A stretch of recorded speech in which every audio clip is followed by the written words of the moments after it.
હવે દવાના ભાવમાં પણ વધારો ઝીક્યો છે. નેશનલ ફાર્માસ્યુટિકલ પ્રાઇસિંગ ઓથોરિટીએ ભાવ વધારાની મંજૂરી આપી છે.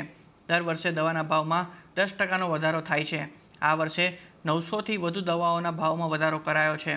ડાયાબિટીસ, હૃદયરોગ સહિત આંખ, નાક, ગળાની બીમારીઓ માટેની દવાઓમાં ભાવ વધારો થયો છે.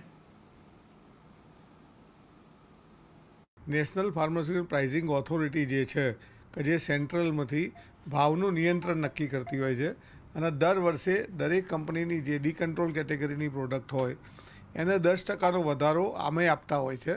એટલે ધારો કે લગભગ 900 જેટલા મોલિક્યુલ હશે જેના દવાઓના આજથી જે મેન્યુફેક્ચરિંગ થશે એમાં 10%નો વધારો થશે.